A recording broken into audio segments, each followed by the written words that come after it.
இன்னைக்கு என் ஹஸ்பண்ட்க்கு birthday. But birthday செலிப்ரேஷன்லாம் எதுவுமே செய்யலை. பிஃபோர் மேரேஜுக்கு முன்னாடியே இந்த மாதிரி செலிப்ரேஷன் பண்ணுறதெல்லாம் விரும்ப மாட்டேன்னு சொல்லுவாங்க. ஆஃப்டர் மேரேஜுக்கு அப்புறமா, அதுவும் நக்ஷத்ரா பாப்பா பிறந்ததுக்கு அப்புறமா அவளுக்கு கம்மிங் 17th பர்த்டேன்றனால ஒரே தான் அவள் பர்த்டே போயே செலிப்ரேட் பண்ணிக்கலாம் அப்படின்னு சொல்லிடுவாங்க.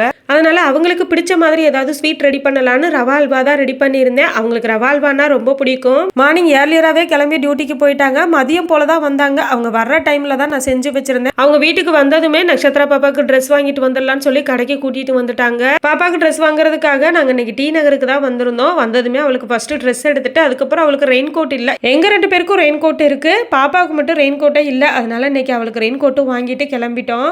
வர்ற வழியில டெடி பேர் கடையில ஒரு டெடி பேரை தூக்கி வச்சுட்டு திருப்பி கொடுக்கவே மாட்டேன்ட்டா. அவ இந்த காரு பைக்கு இந்த மாதிரி டாய்ஸ் எல்லாம் விரும்ப மாட்டேங்கிறா. எப்பவுமே கடைக்கு போனா டெடி பேர் மட்டும் தான் கேட்பா. அதனால அவளுக்கு வாங்கி கொடுத்தும் கூட்டிட்டு வந்தாச்சு. வீட்டுக்கு வந்ததுமே இன்னைக்கு கார்த்திகை தீபம் 3வது நாளும் விளக்கு சூப்பரா போட்டாச்சு.